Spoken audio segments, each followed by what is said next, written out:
Okay, people, we've covered Resident Evil 1, we've covered Resident Evil 2. It's only right that we move on to the third entry in the franchise. Was it the third entry? Did we get Resident Evil Survivor before this? Maybe we did, but I'm not going to cover that game because I'm only focusing on the classic mainline entries for the time being, which will include Code Veronica, absolutely. God, I hate when people don't cover that game.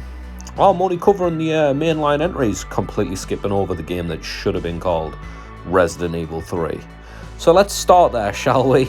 Let's start where Resident Evil 3 shouldn't be Resident Evil 3. It's very obvious that this game was a side game, was a side story, was, as the director called it, Resident Evil. Gaiden. Even though we got a Gaiden later. There's a video with the director talking about how this started as a side project, and because of some stuff behind the scenes where I don't know if this was ever confirmed, I believe Resident Evil 3 was only called 3 because Sony had a deal where they would get 3 mainline Resident Evil games on the PlayStation 1. So Capcom had to kind of like go, fuck. Because I think at this point, the deal had already been signed that Code Veronica was going to be a Dreamcast exclusive. And with that being Resident Evil 3, they were like, shit. So they pulled the title off Code Veronica and whacked it on Nemesis, and we end up with this. However, apparently at the time, Resident Evil 3's budget wasn't that big. Well, you know what I mean, like 3 as in Nemesis at the time before it was called 3. This gets super confusing, right? But the director said the second it got said that Resident Evil side story was going to become Resident Evil 3 Nemesis, that's when the budget went up. That's when you got those FMVs and stuff like that. So even though when you play the game, it doesn't feel like a side story, it doesn't feel like a spin-off. Maybe it would have if the budget wasn't increased. Maybe it would have been that kind of game where you play and it was meandering. It was just like, it's good, but it's like, it's not that good. You know what I mean? Maybe, I don't know. But either way, the finished product that we got is Resident Evil 3 Nemesis, and it is still a superb video game. I really don't think you can go wrong with the first 3 Resident Evil games on PS1. There's just not a bad entry. I'm sorry, this is a really good trilogy of games. It is. Now, would I say Resident Evil 3 is the weakest of the bunch?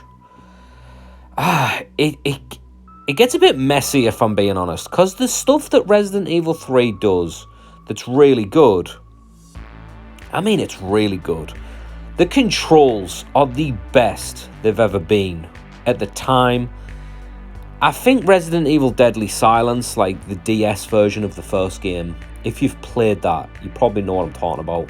I feel like that has the best fixed camera controls for these Resident Evil titles. But like before that came out, including the Resident Evil remake, Resident Evil 3 still had the best controls. I loved the quick dodge, even though I can never get it to work. It never works for me. I love it.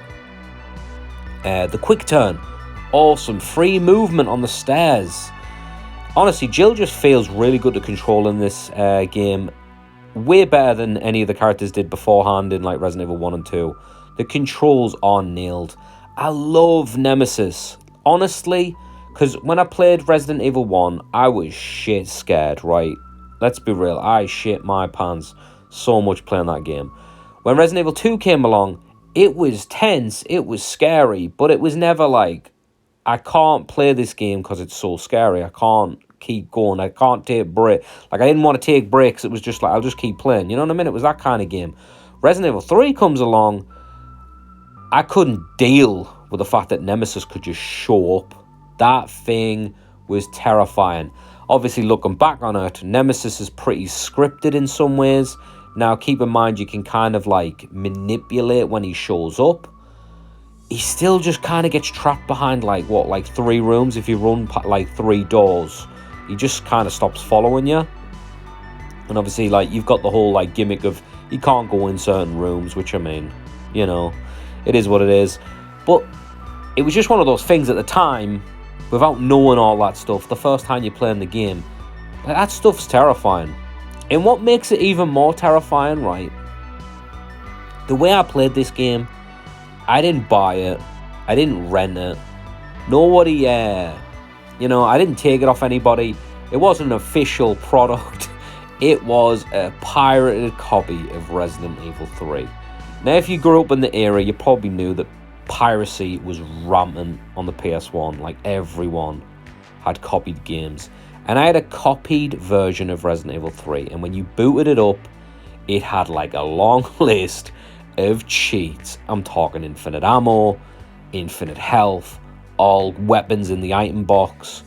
There was all kinds of stuff there. So if I wanted to, I could run through the game with like an infinite ammo magnum right from the get-go. And I was a 10-year-old boy, and you damn fucking right, that is exactly what I did. I even put it on easy mode. Because back in the day, I didn't care about the challenge of these survival horror games. I know like now everyone's like, oh, that's what we want from these games. But back then, all I cared about was shooting zombies, what the characters were up to, where the storyline was going. I was so invested in Resident Evil, I needed to know more. So when I played it, I was just playing it for the storyline. But the fact that I specifically remember still being scared to play a game, even though I had infinite health, infinite ammo, that's a testament to the atmosphere that Resident Evil 3 brought to the table. It really is. Now, there are negatives with this game, of course. I think the storyline is pretty bland, but I mean, it's a Resident Evil game. What do you expect? But the storyline is essentially Jill run from here to here and leave. There's not much else to it. The problem with the storyline is the characters, I think, are all bland and unmemorable. I don't think there's any of them that are worth talking about, honestly. Nikolai is just Wesker again, but worse. Carlos is not Barry. He's just lame. I mean, you could argue and say Nemesis is a character in this game, he's one hell of a character if you're going to consider him the character, because his design's amazing, he's memorable, the stuff that he says, like, him and Jill in this game are the characters. I think everyone else sucks, but this is where Jill became a character. She wasn't like the little damsel in distress in the first game where it was like, oh, Barry saved me every 5 fucking seconds. In this, Jill became her own character. She became a star. Yeah, I just said that. She became a star. She honestly came into her own. She was no longer the little character in the background where it was like, Barry, save me. None of that anymore. This was, oh, I'm Jill and I'm gonna fuck shit up. Alright, she didn't sound like that, but you get my point. Nobody needed to help her anymore. She was a badass. And it was great. I think the voice lines, the voice acting for her was great. She kicked ass, man. I really had absolutely no issue with Jill being the star of this. But yeah, that's honestly, there's not much else to talk about when it comes to Resident Evil 3. I feel like it's a video game that was like struggling by the fact that it was in the shadow of a superior sequel. We already had Resident Evil 1 where it started a franchise. We got Resident Evil 2, which kind of made everything from the first game but better. Whether you like it, whether you consider it the better game, I think you have to look at it from the gameplay was improved, the voice acting was improved, the graphics were improved. You know, there was so much improved that you can't argue that it wasn't just a superior sequel. And then when Resident Evil 3 came along, it just kind of meandered. It didn't really know what it wanted to be, and it wasn't trying to be better than Resident Evil 2. I think this is what the problem is, right? We sit there and we compare it because it's a sequel now because of the title. But in reality, we should be looking at it as a side story, a spin-off, and going, that was one hell of a fucking spin-off. If that's the quality of spin-offs that we get, that's insane. But the reality is the spin-off quality we get was something like Resident Evil Survivor. It wasn't this. But you know, you go back and you play it, and you can kind of see how it was like that. But it's still a damn good game.